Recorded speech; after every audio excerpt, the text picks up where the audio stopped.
Hello, everybody. Reggie Time here. In just a minute, we're going to be looking at 19 hands I've played at 20 and L in the last 5 or 6 days. I'm stopping making the 6 card content because nobody's really that interested. And secondly, the powers that be in the Poker Lounge, the club I'm involved with, have asked for me to help um, get more no limit games going.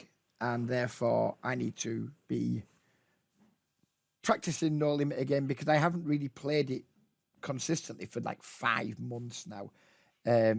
So what we're going to do here is look at 19 hands I've played where we reach the river and I win or lose at least 25 big blinds. No idea what we're going to see. There could be some quite dull, boring hands in here. There could be some interesting ones.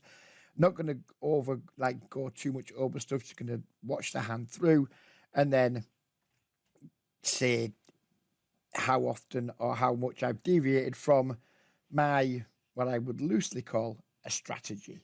If you do want to get involved in some soft no limit games, starting at 50 NL and going all the way up to 4 NL, then let me know. There'll be a link beneath the video to a couple of Facebook groups where you can contact me and the Telegram username to contact directly if you want to get straight through to the admin team and get a more efficient service than waiting for me to reply.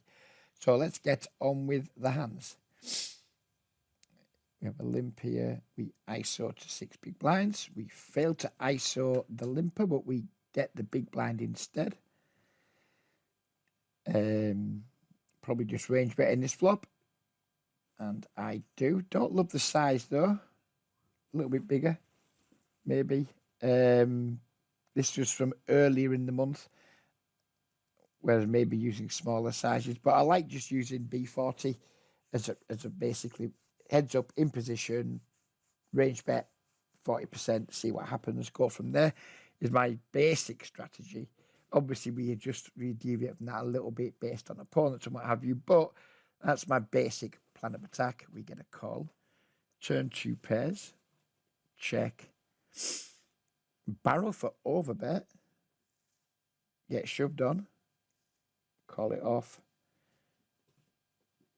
and we were miles ahead and we held. Next hand. 9-7 suited, open the button, get called, flop middle pair, get donked into. So that's straight away causing me to have pause for thought, given that we would expect it to check to us most of the time and then I would probably just B40, but we've been donked into, don't see much reason to raise. We call, turn a flush draw, villain, donks for pot again, nothing to do but call. River ace, and now villains all in. Typically, I would probably just fold here, but against someone who's playing 95% of hands and is pretty aggressive post flop, certainly based on playing 95% of hands. So these figures are obviously relative to these figures. I don't know, we don't love it. He's also bet the river 6 times and only won twice. I can see if I call, I can see why I call. We don't have diamonds. I don't really care about blockers, to be honest with you. But we don't have diamonds. We do have a 9, which blocks some straight draws, etc. But whatever. I think there's probably worse hands to call with. We do call. And he did have the 10-9 off, and that was delightful. Here's jack off. We get a raise from a 94-41 player with 3-bet. I'd prefer to see me 3-bet bigger here again. These hands are chronological. I'd prefer the bigger size here, and I would find a bigger size now. We get called. We flop top pair. We range bet the flop. We get shoved on. Is that a shove? Yeah, we obviously call it off. And we lose, do we? No, we win with a full house. What a muppet. Open, same villains last hand, get the call from the big blind. Flop nothing, but probably range bet. We're going for half pot here. So my strategy wasn't as well defined back then as it is now. Turn brick, check. Do we need to double barrel here? We can get value from some hands, draws, etc. We can maybe get hands to call, turn, and fold river sometimes too. We do go with the check back though. River and ace, face the over bet, call, and lose this time to the 10-7. Open, call. No set. I presume the set was coming there. Face, wishy-washy c-bet size, call. Face a chunkier turn barrel, call. River king, bet half pot. So his sizing scheme's been a bit strange here, really, is it? Like flop, he's bet probably whatever that is, 2/3 pot. Turn, he's probably gone 2/3 pot now. River, he downsizes to half pot. Again, we're playing someone who's playing 61-25, who's like way, way, way too aggro post flop. Guessing we're going to call. And we beat something random. We open button, called by some kind of regular. Range bet flop. Still going with the half pot at this time in the week. Turn, equity, check. Probably go with a very large bet here. Could have gone even bigger. We get min raised. Nothing to do but call. I mean, when we've overbet the turn and we've been min raised, this is just going to be probably pretty nutted. This guy's pretty passive post flop too. To turn check raise from a regular up versus an overbet, it's just going to be a very, very good hand nearly all of the time. But we can hit a jack, we can hit a heart, etc. River 9, they bet, we fold. Next hand, open from regular, call from. I mean, this guy probably should get this shit reg tag too. So we'll do that right now. Do we want to squeeze this hand? Or do we want to call and let this guy come in? Both valid options. We go with squeeze this time. We flop top pair.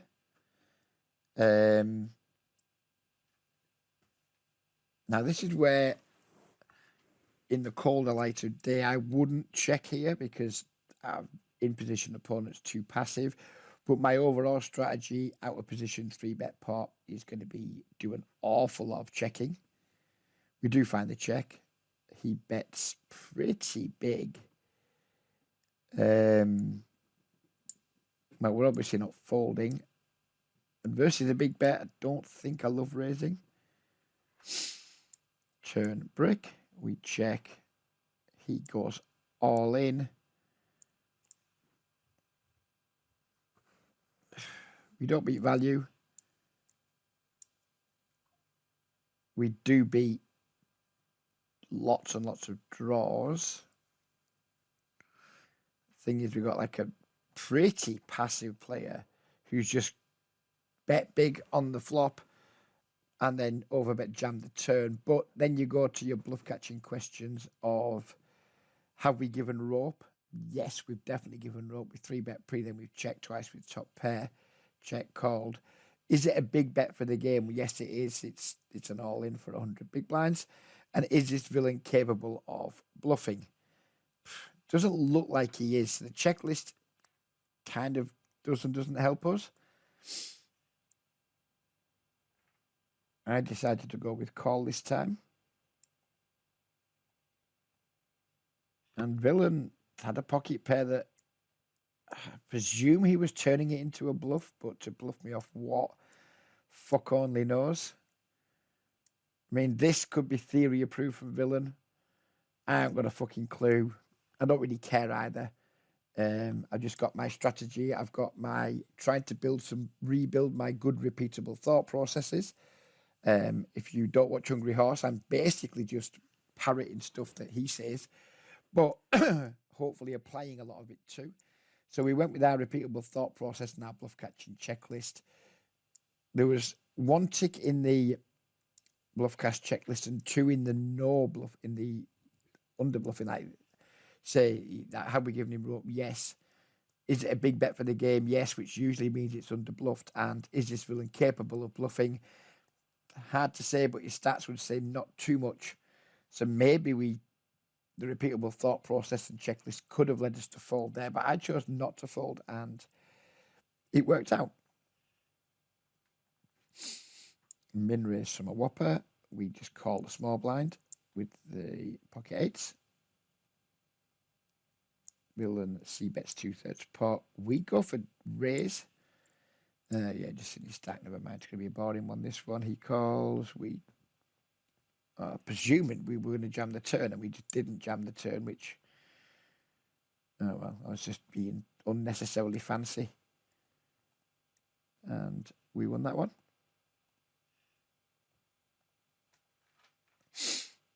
We open, get a call from a tight passive fish. Check flop out of position. See a 1/3 bet. Going with my repeatable thought processor of fish quite often stab too wide in position and then their bet size indicates their hand strength. This means we can't raise, but certainly not folding. Ace on the turn, we check. He bets just 2 blinds again.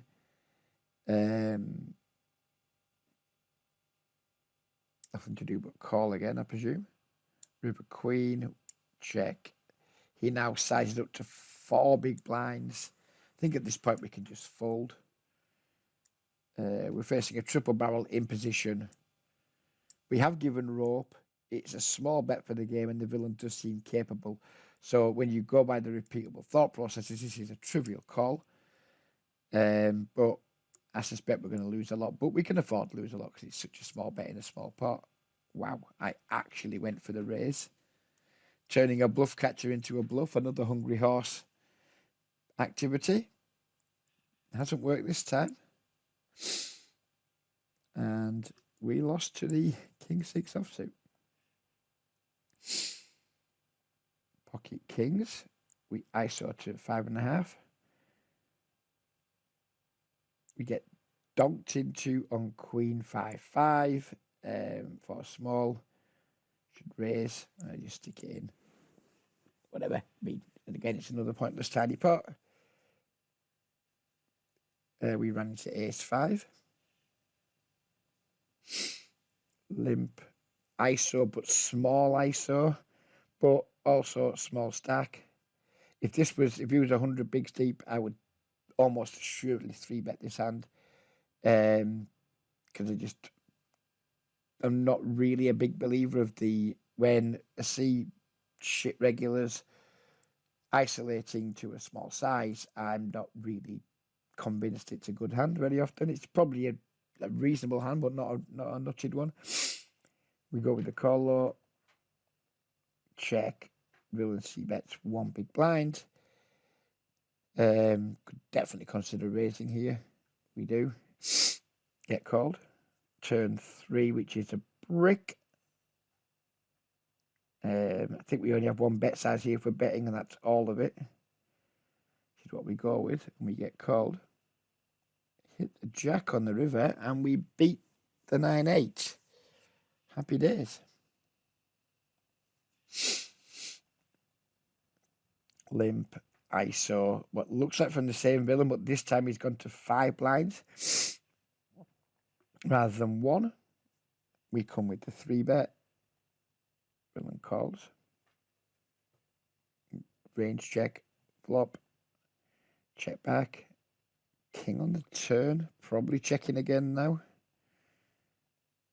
He bets small, so we go back to the bluff catcher checklist. Have we given rope? Yes, absolutely we have. Is villain capable of bluffing? Looking by these stats, yes he is. And is the bet a big bet for the game? No. So very easy decision. River 5, we check again. Villain. Again, same bluff class check, same bluff catch checklist. Have we given rope? Yes, we have. Is it a big bet for the game? Not really. It's like less than half pot. And is villain capable? Well, he's bet the river 8 times and only won 4, so trivial call. And villain has that piece of shite. Limp, limp, limp. ISO, call, fold. Checking, check, check. Turn a straight. Continue checking. I don't like this. That opens into a passive villain. He can have loads of like shitty weak ace-x, some 2 pairs, etc. that might not bet but will definitely call. Don't like this check. This is a bit of shitty autopilot. Checks back again. Repairs the board. We go for the 3rd jam reg. Don't like this one. He now bets full pot. So he's representing a hand like Jack 10. I think Ace Jack probably bets the flop. Jack 10, Queen Jack for value. He could probably just have trips though. Yeah, this one's the worst one of the video so far in terms of how I played it. He did have the trips. We probably don't get paid on a raise, but I don't like how I played that hand. Open, call, flop an open ender. Facing a large bet, we're probably not going to raise if we're going with the fishy player stab too much and signal their hand strength with their bet size. I think this reflects that we have limited fold equity. Call, turn a pair, check. Downside is now it's a bigger bet than the flop, but it's less than that. It's a lower percentage of the pot. No reason to raise though. We call. River straight, check. Villain now goes all in for 1.5x pot. And again, have we given rope? Yes, of course we have. Is it a big bet for the game? Well, it's an over bet, which you don't see very often. Is villain capable? Well, he's bet the river. This might be the only one. Spoiler alert, we're going to win this hand. Is villain capable? Don't know. But it's 88-29, and he might even be capable of like value betting worse here. We call. And he had that hand.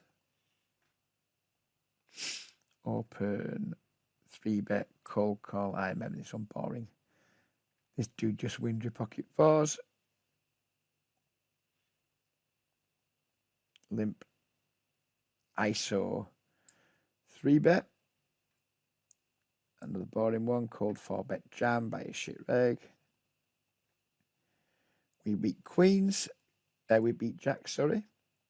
Open, 3-bet. Note that I'm 4x 3-betting because people don't 4-bet enough. And they call too much, so fuck 3xing. We get 4-bet here. Dude so far only has a 5% 3-bet.